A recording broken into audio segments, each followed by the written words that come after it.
Hello, and welcome to the ABCs of Autism. I'm Dr. Lynette Louise, also known as the Brain Broad, and today we're doing the letter O, which is so much easier for me to shape than it's been in the past. Last letter was N, and it was like, anyway, O for overwhelm. I could have used another term. I could have easily have said overload, and that would have matched sensory overload. I could have done this on the letter S for sensory overload, or M for meltdown. The reason I chose overwhelm is because you get overwhelmed too.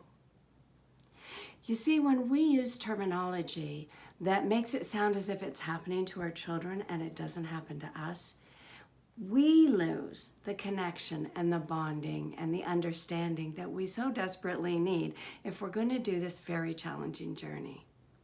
One of the first things you want to do is pay attention to how you speak about this. Autism isn't something terrible. It's just a thing that your child is coping with and trying to learn. It's a brain difference. Overwhelm is something we all get.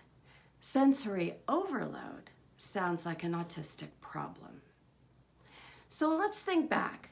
When was the last time you went, "Oh my gosh, it's the middle of the COVID-19 and I can't get out of the house"? I'm overwhelmed. Freeze. Freeze in that moment.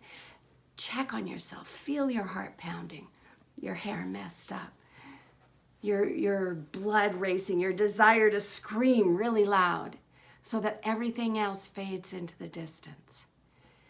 That is really what a sensory overload is. It's the child going, I can't take so much information coming in so fast. I'm going to make so much sound and do so much physical activity that nobody is able to put anything in while I clear out the system, while I clear out my pipes.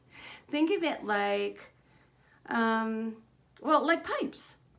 You've got water flowing down the pipe, and that's fine if the right amount of water is coming down. But without extra pressure, you put too much water, it's not going to flow down the pipe. It's going to get clogged at the top. And then you're going to have overwhelm or overflow or overload. When you slow that down, the amount of flow matches the size of the pipe and everything goes smoothly. One of the ways that you could clear that pipe would be to squeeze it and push all the water out. That's kind of what a meltdown is.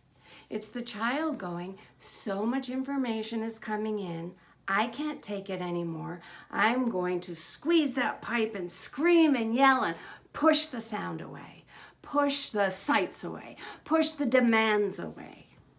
Often you'll see the kids do this, and usually it's because you're telling them to do too many things too close together and they just don't want to hear it.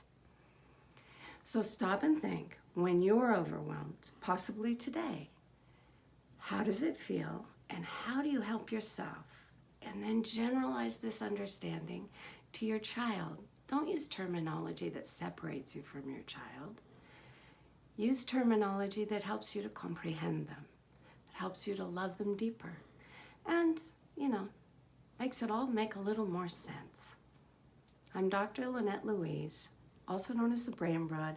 This was the letter O for overwhelm on the ABCs of Autism, and don't forget to like and subscribe.